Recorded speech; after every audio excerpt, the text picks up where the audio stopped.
मैं सुखी हूँ। राजन, तुम स्वयं अनाथ हो, फिर मेरे नाथ कैसे बन सकते हो? मुनि ने सहज गंभीरता के साथ मगध सम्राट से कहा। राजगृह नगर के बाहर एक उद्यान था, रंग बिरंगे पुष्पों से सजा हुआ, विविध प्रकार के फलों से भरा हुआ, वृक्ष तथा लताओं से घिरा हुआ। उसी में मंडित कुक्षी नाम का चैत्य था। एक दिन मगधाधिपति महाराज सैनिक घूमते हुए उधर आ निकले। उद्यान के कोने में देखा एक योगी पद्मासन लगाए बैठे हैं। दृष्टि नाक पर जमी है, शरीर के ऊपर का भाग सीधा तना हुआ है। न मन में हलचल है, न वचन में और न तन में। प्राण वायु भी डर डर कर चल रही है। ललाट पर विचित्र तेज चमक रहा है, जैसे अंदर ही अंदर कोई दिव्य ज्योति प्रकट हुई हो। उन्हें न राजा के आने की खबर है और न किसी बात की। योगी की आयु 20 वर्ष के लगभग होगी। शरीर सुंदर तथा गौरवर्ण था। मुख पर तेज चमक रहा था। चारों ओर प्रभासी फैल रही थी। राजा देखकर चकित रह गया। यह शरीर और यह विरक्ति, इस सौंदर्य का निर्माण भोग के लिए हुआ है, योग के लिए नहीं। क्या यह शरीर शारीरिक संपत्ति व्यर्थ गंवा देने के लिए है? उस अनुपम सौंदर्य को योग साधना में लगा हुआ देखकर राजा के हृदय में चोट सी लगी। वे मुनि के पास बैठ गया। धीरे धीरे समाधि का समय पूरा हुआ। मुनि ने ध्यान खत्म किया और राजा की तरफ देखा। राजा ने नम्रता पूर्वक कहा, मुनिराज, यह भोग की अवस्था में योग कैसा? योग तो वृद्धावस्था की चीज है। आपकी आयु तो भोग भोगने की है। योग के लिए तो इस शारीरिक संपत्ति की आवश्यकता नहीं थी।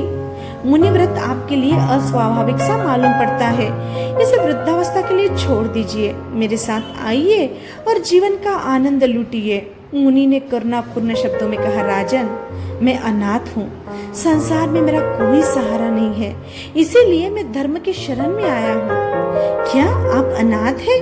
राजा ने विस्मय के साथ कहा, यदि आप अनाथ हैं तो मैं आपका नाथ बनता हूँ। भला आप सरीखे तेजस्वी एवं सुंदर युवक का आत्मीय कौन न बन सकेगा?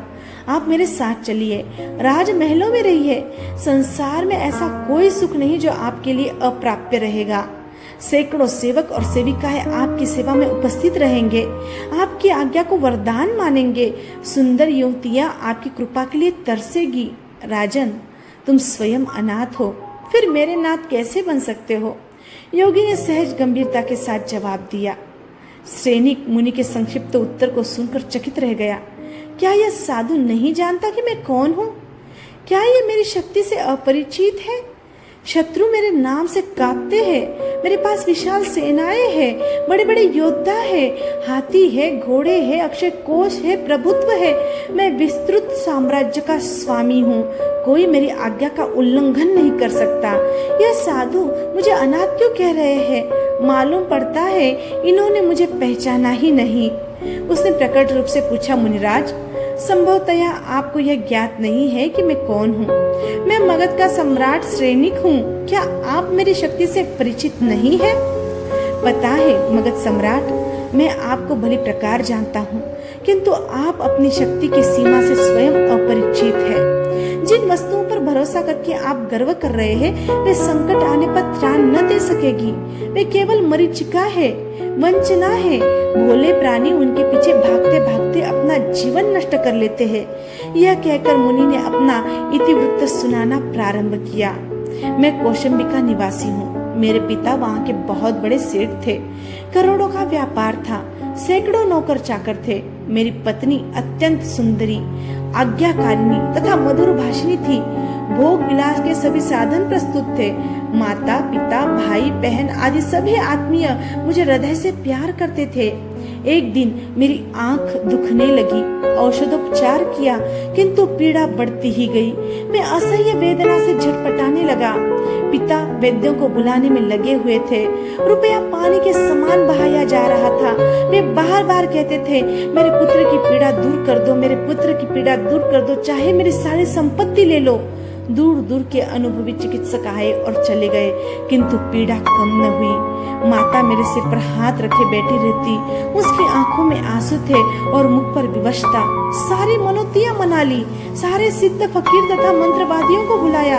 जिसने जो कहा किया, किंतु पीड़ा ज्यों की त्यों बनी रही। असहाय होकर मेरे सिरहाने बैठी रहने के अतिरिक्त उसके पास कोई चारा न रहा। मेरी पत्नी मेरे चरणों में सिर रखकर आंसू बहाया करती। बहनें तथा भाई आर्द्र नयन होकर खड़े खड़े देखते रहते।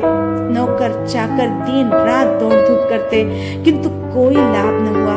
मेरे मन में आया, मानव जीवन कितना असहाय है। मनुष्य अपने सुख के लिए ऊंचे ऊंचे महल खड़े करता है, अनेक प्रकार के रिश्ते जोड़ता है, समझता है यह मेरा पिता है, यह माता है, भाई है, बहन है, पत्नी है, समय आने पर मेरे काम आएंगे। किंतु वे खड़े रह जाते हैं और उनके स्नेह का केंद्र तड़पता रहता है। कोई भी उसे दुख से उबारने में समर्थ नहीं हो पाता। न उसके दुख को कोई बांट सकता है, जिस पर आती है उसी को भुगतना पड़ता है। धन संपत्ति, नौकर चाकर, सेना संबंधी आदि सभी व्यर्थ हो जाते हैं। कोई उसे सुखी नहीं कर सकता। सोचते सोचते ध्यान आया, सुख का स्थान तो आत्मा है, बाह्य वस्तुएं नहीं है। वास्तविक सुख प्राप्त करने के लिए आत्मा में रमन करने की आवश्यकता है। मुझे बाह्य वस्तुओं से विमुख होकर आत्म तत्व की खोज में लगना चाहिए।